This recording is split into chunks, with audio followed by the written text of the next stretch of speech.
Bom dia, meus pequenos, tudo bem com vocês? Te espero que estejam todos bem depois de um feriado ótimo, um fim de semana maravilhoso. Estamos iniciando mais uma semana de atividades e junto temos um novo conteúdo para trabalhar nessa semana. Nós iremos trabalhar as histórias em quadrinhos. Vocês já conhecem, já devem ter lido algumas histórias, né? E tia vai explicar um pouquinho mais sobre esse conteúdo e depois mostrar para vocês algumas características dele, tá bom? Então vamos iniciar na nossa aula. Gênero textual, histórias em quadrinhos. Você já leu ou viu histórias como estas? Olha aí, vocês já viram? As histórias em quadrinhos são considerados textos de entretenimento, ou seja, têm o objetivo de divertir as pessoas que estão lendo. É um gênero textual utilizado para contar histórias com a ajuda de imagens. Assim como todos os textos, as histórias em quadrinhos apresentam algumas características. São usados diversos tipos de balões e cada um tem uma finalidade. Vamos observar alguns deles? Tem o balão de fala, que é esse que tem esses formatos aí, ó, indicam que alguém vai falar. O balão que indica que o personagem está pensando, que é essas nuvenzinhas com esses pontinhos abaixo. O balão de grito, que sempre tem essas letrinhas repetidas dentro deles. O balão de cochicho, que é alguém que vai falar baixinho, ele é todo pontilhado. O balão com várias saídas, que indica que várias pessoas estão falando a mesma coisa. Uma característica muito presente nas histórias em quadrinhos são as onomatopeias, que são palavras usadas para apresentar sons e ruídos. Pou, sh, bum, zap, bum, bem. E tem alguns também outros ruídos, ó. De comer, roer as unhas, frio. Estão vendo?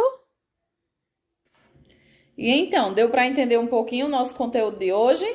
Indo para a nossa apostila, tia vai colocar a foto aqui acima, que fica melhor para vocês observarem. Tia colocou um lembretezinho antes da atividade. Tia vai ler para vocês, tá? As histórias em quadrinhos são considerados textos literários de entretenimento.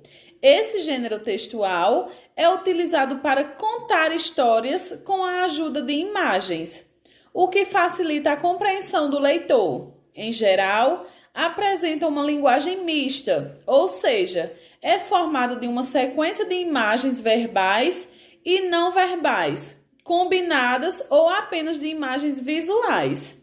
E embaixo a gente tem as características das histórias em quadrinhos. Apresenta os elementos básicos de uma narrativa, enredo, personagem, tempo, lugar e o desfecho no final, e os balões de forma e tipos variados, que servem de suporte para os diálogos dos personagens, ou para que eles mostrem suas ideias.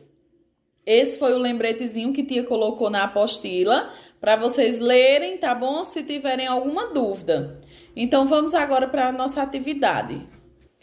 Na nossa atividade, nós temos uma história em quadrinhos para vocês fazerem a leitura, que tia está colocando a imagem aqui do lado, e depois responder essas questões ao lado. Então, nós temos: você merece uma boa lição. Vocês vão prestando atenção nas imagens também, tá certo? No outro quadrinho ela diz: bem feito, quem mandou querer comer o bolo da vovó? E seguiu. Aí depois tem: Para você, vovó. Entrega o bolo e no final ela está comendo o bolo. Então, vocês observam que às vezes, através apenas da imagem, a gente já consegue fazer a história ou ler apenas com as imagens. Indo para a nossa atividade, aí a gente tem o seguinte. Essa história tem como referência qual conto de fadas? Branca de Neve ou Chapeuzinho Vermelho? Vocês podem voltar a observar as imagens para responder, tá? Na segunda questão temos: as recomendações dadas pela mãe foram: vovó está doente, dê o bolo para ela, ou não coma o bolo e cuidado com o lobo. Vocês vão marcar a alternativa que vocês acham que está correta. Terceira questão: o lobo ficou com água na boca por causa da Magali ou do bolo de fubá? Quarta questão: o que fez com que Magali percebesse que era o lobo disfarçado? A barba postiça ou a cauda do lobo? Vocês observem as imagens para marcar a alternativa. Na quinta questão: ao fugir da Chapeuzinho Amarelo, o lobo esbarrou na árvore, no caçador ou na parede? Sexta questão: Magali recuperou o bolo porque teve a ajuda do caçador. O que ele fez com o lobo? Deu uma surra ou matou o coitado? Vocês vão marcar a alternativa que vocês acham que está correta. Sétima questão: a vovozinha deu o bolo para a Magali. Por quê? Ela estava sem fome ou a netinha é gulosa e gosta de bolo de fubá? E na última questão nós temos: a atitude da vovó foi amorosa ou egoísta? Vocês vão responder as alternativas corretas, que vocês acham que estão corretas, e mandar no privado de tia para a correção, tá bom?